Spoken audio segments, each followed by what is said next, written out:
안녕하십니까? 안녕하세요. 저는 가천대길병원 심장내과 교수 정욱진입니다. 안녕하세요. 저는 폐고혈압을 앓고 있는 한주남입니다. 얼마 전에도 뵙는데 그동안 잘 지내셨나요? 예, 교수님 덕분에 지금은 많이 호전되었어요. 감사합니다. 다행입니다. 오늘은 폐동맥고혈압이 어떤 질환인지 또 어떻게 진단하고 치료를 하는지에 대해서 함께 알아보도록 하겠습니다. 먼저 폐고혈압은 심장에서 폐로 가는 폐동맥의 혈압이 상승하는 질환인데요. 여기에는 5개의 군이 있습니다. 그래서 첫 번째 군이 환자분이 앓고 계시는 폐동맥고혈압이라는 질환이고, 이 질환은 조기에 발견하고 강력한 치료를 해야지 조절이 될 수 있는 중요한 질환이고, 예전에 한 25년 전만 해도 치료법이 없다가 최근에 치료법들이 많이 등장을 해서 우리가 완치까지 가는 꿈을 꾸고 있는 질환이 되겠습니다. 환자분은 실제 지금 거의 완치 상태까지 많이 좋아지신 상태고 굉장히 이제 운이 좋으신 케이스가 되겠습니다.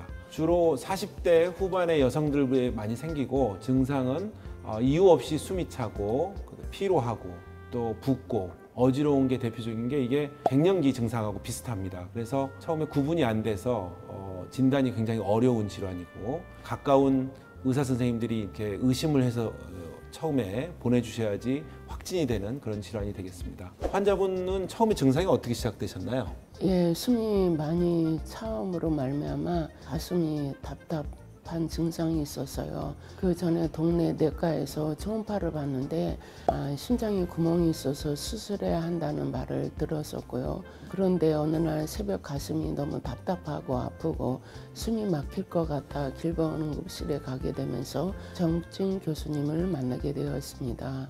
병원에 찾았을 때 숨이 너무 많이 차하고서는 갔는데 의사 선생님들이 한 2, 3일 동안 이 병을 진단을 못 받았어요. 그래갖고서는 2, 3일 동안 고통을 많이 당했죠. 처음에는 이게 진단하기 좀 어려운 병이라서 확진할 때까지 좀 시간이 많이 걸리는 걸로 돼 있어요. 그래서 미국 같은 경우도 뭐 평균 1.5년에서 3년까지 걸리는 병이기 때문에 희귀 난치성 질환이죠. 폐동맥고혈압 자체가. 그래서 진단받기가 조금 힘드실 수가 있습니다. 그때 저를 만나시고 이제 진단을 받으시고 이제 치료를 하셨는데 거의 10년 전이었네요, 그게. 그래서 이제 치료를 받으셨는데 어떤 치료를 받으셨죠? 그 다음에는? 저는 심장내과에서 여러 가지 약을 먹고 있는데요. 폐동맥고혈압 약은 처음 하나만 먹다가 6년 전에 임상 시험약을 더 먹었고, 3년 전에 심장 내 구멍을 막는 기구를 넣었습니다. 그리고 올해 8월부터 다시 전문 치료제 2종류를 먹고 있습니다. 그리고 다른 도움되는 약도 함께 먹고 있고요. 약을 더 추가한 지 얼마 안 됐어요. 근데 그 전에는 가끔씩 하다 이 심장에 숨이 차고 막 그랬거든요. 근데 이제 약을 더 추가하면서 그게 이제 많이 사라졌어요. 네, 거의 뭐 정상적인 생활에 가까워지셨다고 보실 수가 있겠습니다. 환자분 같은 경우는 지금 10년 전부터 증상이 있으셨고, 그다음에 8년 전에 이제 확진이 되신 거죠. 한 2년 정도 증상이 있다가 확진이 된다는 거는 이제 우심도관 검사라고 해서 이렇게 도관을 넣어가지고 압력을 재야 되는데, 그게 이제 확진의 시작입니다. 폐동맥고혈압은. 그래서 확진이 된 다음에 이제 전문 치료제를 그 8년 전부터 시작했다가 또 6년 전에는 임상 시험에 참여하시면서 또 한 가지 약제를 더 썼다가 또 한 3년 전에는 그 이 심방 중격 결손이라고 그 구멍을 이제 막으셨었고, 그 다음에는 그 폐동맥압이 거의 정상화됐는데 그래도 폐혈관 저항이라든지 압력이 조금 높아서 전문 치료제를 하나 쓰시고 계셨는데, 이 진행성 질환입니다. 이 폐동맥고혈압이. 그래서 시간이 지나면서 조금씩 이렇게 진행을 해요. 또 그래서 올해 초부터는 다시 2가지 약제를 쓰고 계신 상태고, 폐동맥압이라든지 폐혈관 저항 이 2가지를 가지고 목표를 가지고 우리가 치료를 하고 있는데, 그게 이제 거의 정상화 수준에 이제 도달이 된 상태라고 볼 수가 있겠어요. 그래서 또 어떤 경우에는 이제 이 치료를 받기도 전에 돌아가실 수가 있어요. 급성 심장사라고 해가지고 오른쪽 심장이 굉장히 약하기 때문에 갑자기 쓸 수가 있어요. 급성 심장사가 생길 수가 있는데, 폐동맥압하고 폐혈관 저항을 낮춰가지고 심장 기능이라든지 압력이 정상화돼 있기 때문에 보통 사람처럼 생활하실 수 있는 단계로 이제 접어드셨다, 이렇게 생각이 됩니다. 요즘 치료 추세는 조기에 발견하는 게 가장 중요하고 그 다음에는 강력한 치료를 통해서 이제 완치에 가까울 정도로 그 폐동맥 압을 조절하는 게 이제 중요한 치료가 되겠습니다. 그래서 2제, 3제 이 전문 치료제들을 이렇게 복합을 해서 환자분의 폐동맥 압을 정상화시키는데 또 폐혈관 저항을 정상화시키는데 저희가 최선을 다해서 치료를 하고 있습니다. 이렇게 되면은 우심실 기능을 보존시킬 수가 있고 그래서 결국은 삶의 질과 생명 연장이라는 목표를 이룰 수가 있게 되겠습니다. 그래서 그 치료와 더불어서 임상시험에도 참여해 주셨는데 어떤 임상시험들을 참여를 하셨었죠? 제가 처음 참여 임상시험은 진단 받았을 때부터 먹었던 폐동맥 고혈압 약을 먹으면서 관찰만 하는 시험이었습니다.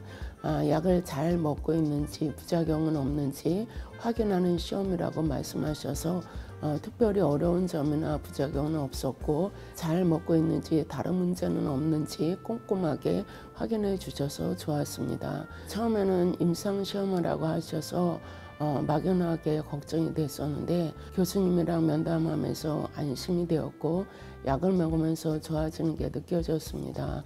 두 번째로 참여했던 시험은 우리나라 폐동맥 고혈압 환자들 유전자 발굴을 위한 시험이었는데요. 생각보다 어려운 과정이 없어 처음에는 임상시험을 잘 몰랐는데 참여하는 것도 나쁘지 않다고 생각하게 되었습니다. 좋았던 점은 실제 몸이 많이 좋아지고 좋은 상태가 되었습니다. 임상시험은 새로운 치료법과 약물 개발의 필수적인 과정으로서 인류 건강이 아주 중요한 일입니다. 임상시험이라고 하면 많은 분들이 본인이 임상시험에 그 마루타 이런 거를 걱정하시고 잘 참여를 안 하시려고 하는데 폐고혈압뿐만이 아니라 모든 질환의 임상시험은 안정성이 확보된 치료에서만 진행되고 있으니까 많은 환우분들이 임상시험에 관심을 갖고 기회가 된다면 참여하시는 것도 도움이 되리라고 생각합니다. 임상시험은 약제뿐만이 아니라 의료기기를 포함해서 여러 가지 그 인체에 적용되는 모든 치료법에 대해서 이제 진행을 할 수가 있습니다. 그리고 또 코호트 연구라고 해서 그냥 그 장기간 관찰하는 연구도 가능합니다. 그래서 저희 피닉스 연구는 폐고혈압 환자에서 한번 피를 뽑은 다음에 그거를 정밀의료를 위해서 다 분주를 해놓고 또 한 15년 정도 이렇게 장기적으로 관찰하는 연구도 있습니다. 그래서 여러 가지 다양한 형태의 임상 연구가 결국은 인류의 건강과 행복을 위해서 진행이 되고 있으니 많은 참여를 해주셨으면 감사하겠습니다. 저는 교수님 면담을 통해 임상시험에 참여했는데 다른 분들은 어디서 임상 정보를 얻고 신청할 수 있나요? 기존에는 이제 병원에서 교수님들이나 의사 선생님들이 임상시험에 참여하자고 이제 이야기를 하시는 게 대부분이었는데 이제는 국가임상시험재단에서 운영하는 공공 플랫폼에 한국임상시험 참여 포탈이라는 데가 있습니다. 여기서 쉽게 찾아보고 식약처 승인 현황 정보라든지 특정 질환명 검색을 통해서 다양한 임상시험 정보를 검색할 수가 있고요. 그리고 참여 신청도 포털에서 가능할 수가 있겠습니다. 오늘 그 폐동맥 고혈압과 임상시험에 대해서 알아봤는데요.